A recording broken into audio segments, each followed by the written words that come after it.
بسم الله الرحمن الرحيم.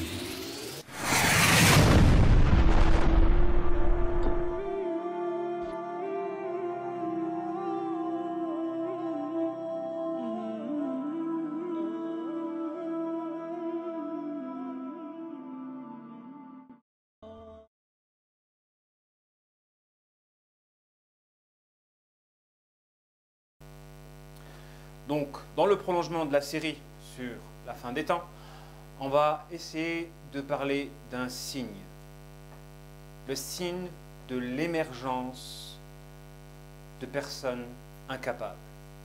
Notre prophète alayhi salatu wa salam a dit, dans une tradition rapportée par Al-Hakim, « Inna min ashrati as-sa'a an yadhhara al-qawl wa yukhzana al-fi'l » Parmi les signes, les conditions de l'heure, il y aura l'apparition de la parole et la rarification de l'action. Dans une autre tradition, notre prophète alayhi salatu wa salam a dit Min ashrat as-sa'a an turfa'a al-ashrar wa tuda'a al-akhyar. Parmi les conditions de l'heure, lorsque les mauvais seront mis en avant et que les bons seront rabaissés. Nous traversons malheureusement une époque d'inversion des valeurs, où le bien est devenu mal et le mal est devenu bien. Si bien qu'il est difficile pour une personne aspirant à la vérité de se frayer justement un chemin vers cette dernière. Les valeurs s'inversent. Et on ne sait plus apprécier les choses à travers leur réalité. Et ceci est un signe de la fin des temps. Lorsque les valeurs vont s'inverser et que l'on n'aura plus un bon référentiel pour apprécier les choses, puisque seront mis en avant des personnes mauvaises, si bien que les personnes mauvaises seront prises pour des références, pour des modèles. Min ashrati sa'a an turfa'a al-ashrar wa tuda'a al-akhyar. Seront élevés les mauvais et seront rabaissés les bons. Donc ça va être difficile pour les gens qui aspirent à se frayer un chemin vers la vérité d'y parvenir.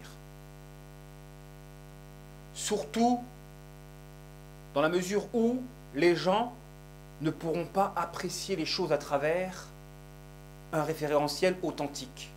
Donc ils ne sauront pas qu'est-ce qui a de la valeur et qu'est-ce qui n'a pas de la valeur. Pour eux, sera considéré comme vrai ce qui sera exposé. Malheureusement, la majorité des gens ont cet instinct de considérer comme vrai ce qui est connu, ce qui est exposé. Et en cela, les médias sont une puissante arme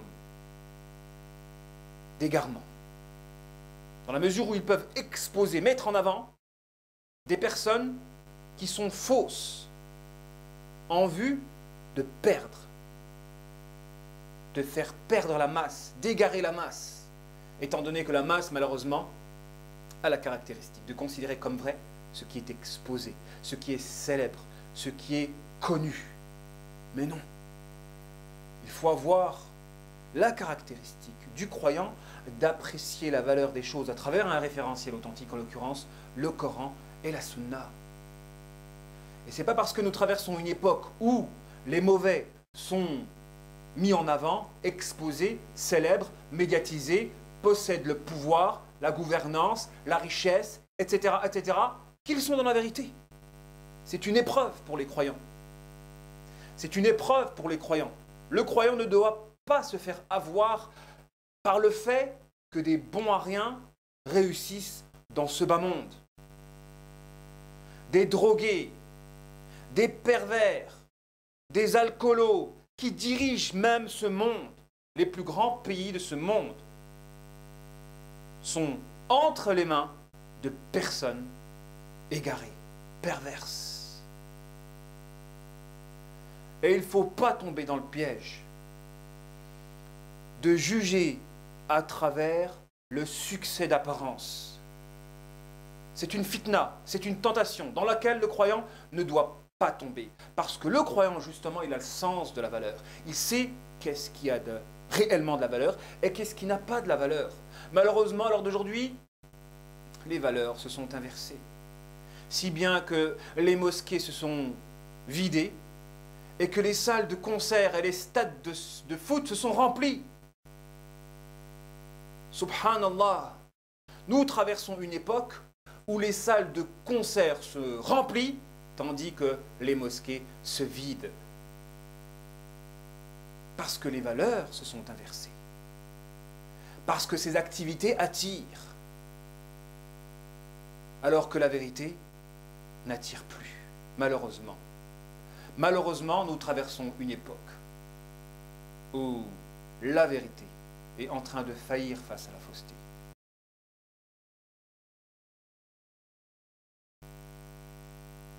La vérité est en train de perdre face à la fausseté.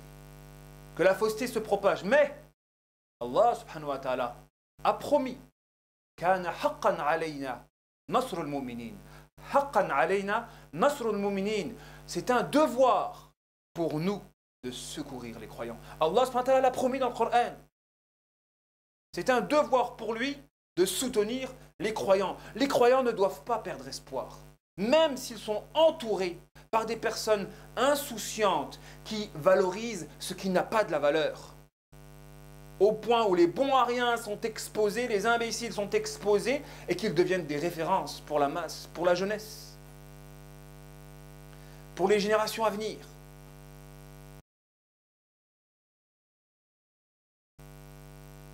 Nous traversons cette époque-là, où les mauvais sont élevés et les bons sont rabaissés. Inna min ashrati as-sa'a an yadhhara al-qawl wa yukhzana al-fi'l. Parmi les conditions de l'heure, les belles paroles abonderont, tandis que les actions se feront rares. Tout le monde s'exprime, tout le monde parle, mais où sont les œuvres? Quand ce sont par les œuvres que nous pouvons mesurer l'authenticité d'une personne, seulement par les œuvres. C'est par les actes, c'est par les fruits que l'on reconnaît un arbre. De la même manière, ce sont par les œuvres que l'on reconnaît une personne. Malheureusement, nous traversons une époque où les œuvres se font rares. Tandis que les discours abondent. Avec la parole, on peut faire beaucoup de choses. Et une personne authentique, c'est une personne justement où il y a une adéquation entre ses actes et ses propos. Il y a une adéquation. Ses actes suivent sa langue. Subhanallah. Dans quelle époque nous vivons? Déjà à l'époque de Hassan al-Basri, il disait, si les compagnons, moi j'ai vécu avec une génération d'hommes, et wallahi, si vous verrez vous, aujourd'hui mes contemporains, ils vous considéreraient comme des hypocrites. Déjà à son époque. L'une des meilleures époques qu'a connue notre Ummah. Il disait, j'ai côtoyé une génération de personnes, et wallahi, s'ils vous verraient vous, ils vous considéreraient comme des hypocrites. Tellement on peut être loin de ce qui nous est demandé. Que doit-il en être pour notre génération actuelle, où il ne reste de l'islam que des mots prononcés sur la langue et du Coran que des livres décorés.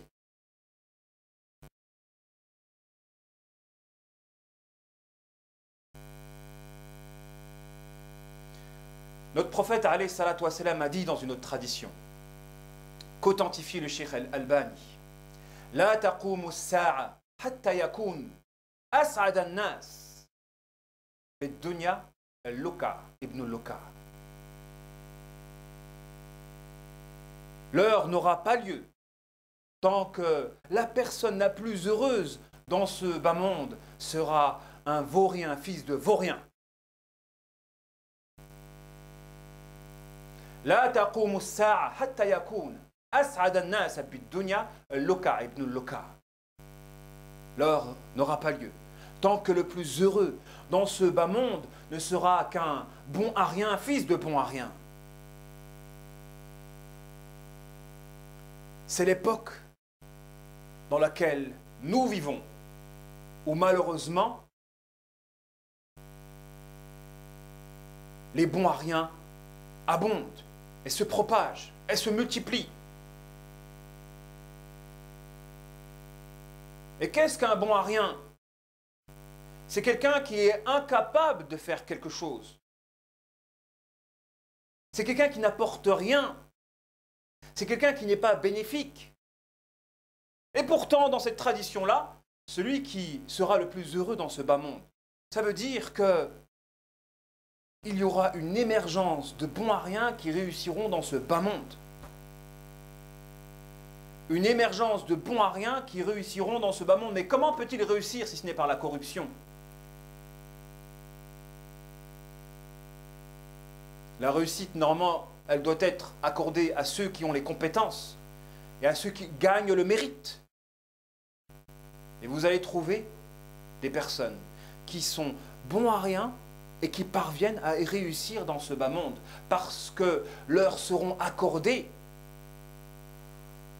les clés de la gouvernance, les clés de la richesse, les clés des postes à influence, etc., etc. Si bien que ces gens-là peuvent constituer une fitna pour les croyants qui seront tentés de les prendre eux pour modèle ou de douter de eux-mêmes et de manquer de confiance en eux, quand la confiance est fondamentale à la réussite.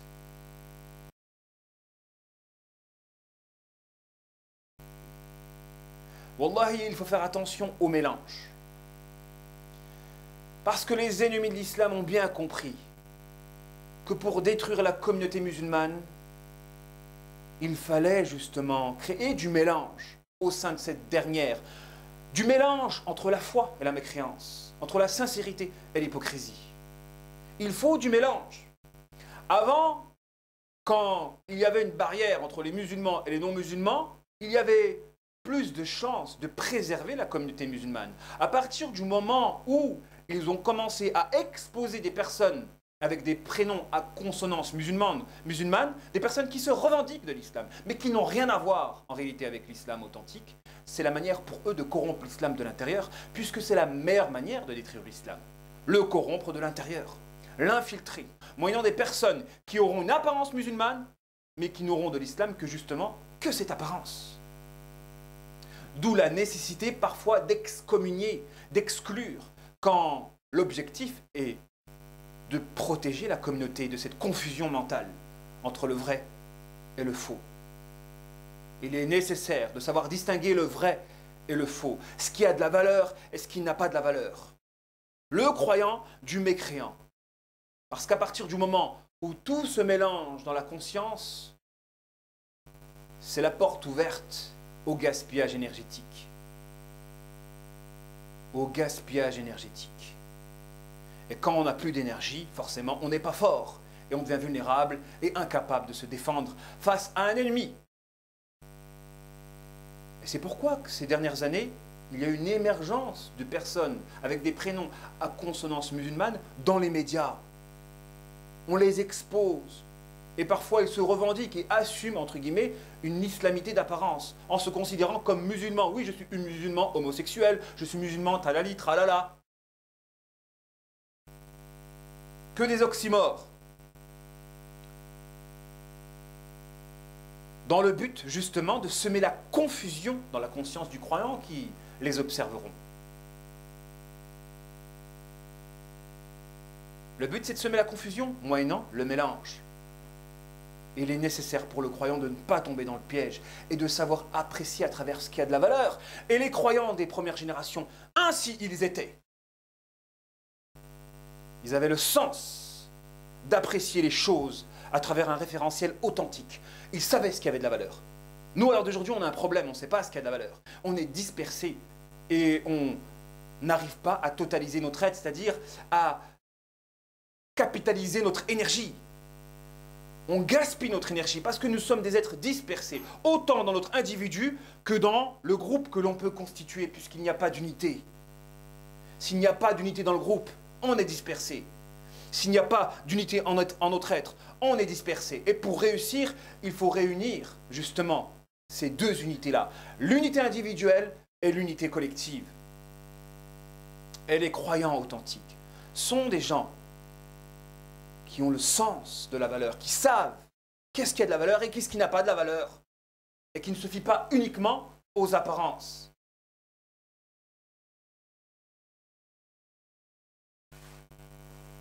À ce propos, lorsque Khalid ibn Walid, radiyallahu anhu, avait pour tâche de reconquérir les terres des apostats musulmans, qui à la mort du prophète alayhi salatu wassalam ont apostasié. Et lorsqu'il avait terminé d'avoir reconquéri toute la péninsule arabique, et dans cet élan-là, s'était orienté vers l'un des plus grands empires sur terre à l'époque, l'empire perse. Des Arabes, des chevaliers du désert, des Bédouins, qu'aucun empire n'a osé conquérir, s'orienter vers l'une des plus grandes puissances du monde à l'époque. Khalid ibn Walid envoie une lettre à Abu Bakr as-Siddiq radiyallahu anhu, lui demandant du renfort. La missive parvenant à Abu Bakr as-Siddiq, celui-ci lui envoie du renfort. Ce renfort parvenu auprès de l'armée de Khalid ibn Walid, radiyallahu anhu, il voit un homme, un seul homme. Il se retourne derrière pour voir si le reste des troupes allait suivre. Non, il ne voit qu'un seul homme. Et à propos de cet homme-là, Abu Bakr as-Siddiq a dit la sawtul qaqa khayrun min alfi rajul. La voix del qaqa, parce qu'il avait envoyé al qaqa à Tamimi, a plus de poids que 1000 hommes. La voix del qaqa a plus d'impact que 1000 hommes. Lam yuhzama jayshun fihi al qaqa. Jamais ne perdra une armée dans laquelle se trouve al-qaqa. Sawtul qaqa khayrun min alf rajul. Voilà ce que disait Abu Bakr as-Siddiq radiyallahu anhu à l'endroit d'al-qaqa. Sa voix, elle pèse plus que 1000 hommes, parce qu'il savait apprécier un individu à travers l'énergie qu'il peut produire. Méfiez-vous des apparences. Ce n'est pas la quantité de savoir par laquelle on doit mesurer un individu. Ce n'est pas à sa jellaba, à la couleur de sa barbe, etc., etc. Ce n'est pas à travers l'apparence d'une personne que l'on peut juger.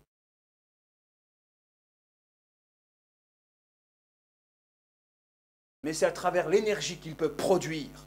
Vous pouvez avoir des gens qui connaissent le Coran par cœur, mais qui sont fragiles, qui sont peureux, qui sont lâches, tout simplement lâches. Et vous avez des hommes qui dégagent une énergie, qui dégagent dans leur voix la puissance et la force de 1000 hommes. Et ceux-ci, les compagnons, l'avaient compris, parce que c'est avec de tels hommes que l'on obtient la victoire. Avec des hommes courageux, des hommes qui produisent de l'énergie. Et cette énergie-là, bien sûr, elle doit provenir nous, du cœur, uniquement du cœur. Inna an-nasa qad jama'u lakum fakhshawhum. Lorsque les gens ont dit, les gens se sont réunis contre vous, craignez-les. Ceci a augmenté leur foi. Et ils ont dit, Dieu nous suffit, et quel excellent garant. Ce n'est pas le nombre qui faisait peur aux croyants. Au contraire, ça les excitait. Alors d'aujourd'hui, nous, c'est le nombre qui compte. Pourquoi? Parce qu'on se fait avoir, on apprécie les choses à travers les apparences et la forme.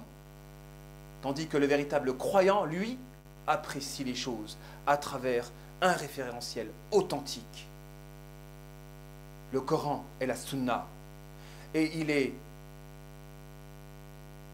d'autant plus fort que lorsqu'il produit de l'énergie, de la conviction. C'est ce qui nous manque. On est dispersé. Et à être dispersé, on risque de devenir des bons à rien. Loka, Ibn Loka, des bons à rien. Qu'est-ce que tu peux faire quand tu es dispersé, quand tu n'arrives pas à capitaliser ton énergie? Qu'est-ce que tu peux faire? Pas grand-chose. Et le temps passe et que tu n'es qu'un spectateur de ta vie. La vie avance. Et qu'est-ce que tu as produit? Qu'est-ce que tu as fait pour la communauté musulmane, pour ton dîn, pour ta foi? Parce que tu n'arrives pas à capitaliser ton énergie. Et après cette capitalisation-là, il faut que tu t'unifies avec des croyants.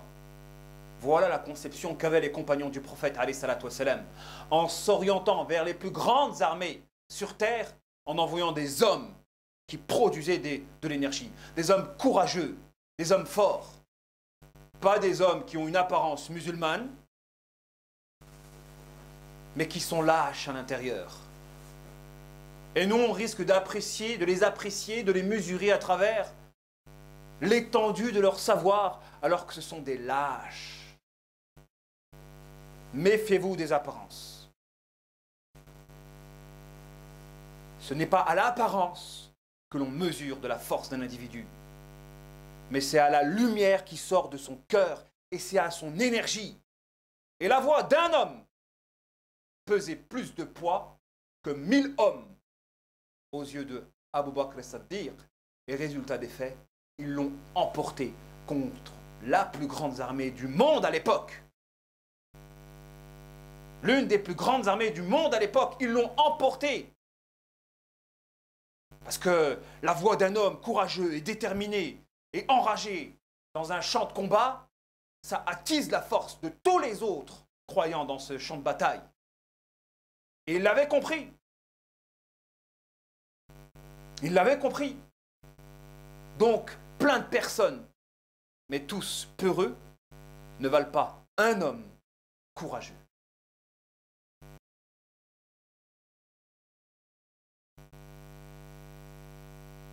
Donc le but du cours d'aujourd'hui, c'était de mettre en évidence que nous traversons une époque de dispersion, individuelle et collective. Individuelle dans le sens où nous n'arrivons pas à capitaliser notre énergie. Et si on n'arrive pas à capitaliser notre énergie, nous n'arrivons pas à produire des choses bénéfiques, autant pour notre vie, ici-bas, que pour la vie de l'au-delà. Et il faut se méfier des gens qui réussissent dans ce bas monde et qui sont en réalité des bons à rien. Car c'est une fitna pour nous quand on commence à les prendre comme des référentiels. Il faut prendre les croyants authentiques comme des référentiels. Ces hommes qui n'avaient pour provision que leur foi en Allah subhanahu wa ta'ala. Et qui étaient, de par cette conviction-là, invincibles. Et plus ils étaient éprouvés, plus ils étaient excités. Et la voix de l'un d'entre eux avait plus de poids que 1000 hommes parmi les compagnons. Alors d'aujourd'hui, ce serait plus de 100 000 personnes. Et c'est pourquoi on est souvent sujet à la défaite, autant à l'échelle individuelle que collective. Pourquoi? Parce que nous n'arrivons pas à capitaliser notre énergie, puisque notre être est dispersé. Dispersé. Et tant que nous serons dispersés, nous ne réussirons pas. Et c'est la voie que l'on doit emprunter si l'on tient à réussir. Totaliser notre énergie.